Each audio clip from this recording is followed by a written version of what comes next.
ভবনের নিচতলা পরিণত হয়েছে গবাদি পশুর আশ্রয়স্থল। উপরে ওঠার সিঁড়িও তালাবদ্ধ।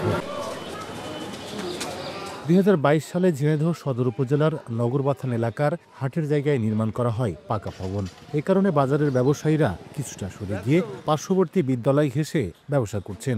ভবনটির নিচতলায় সবজি ও মাছ মাংস এবং দ্বিতীয় তলায় অন্যান্য পণ্যের দোকান বরাদ্দ দেওয়ার কথা ছিল, অথচ এখনো বরাদ্দ না দেওয়ায় ক্ষুব্ধ এলাকাবাসী ও ব্যবসায়ীরা। কয়েক কোটি টাকার বিল্ডিং বাজারের স্বার্থে বিল্ডিংটা করেছে, কিন্তু এই বাজারে বিল্ডিং কোনো বরাদ্দ হচ্ছে না।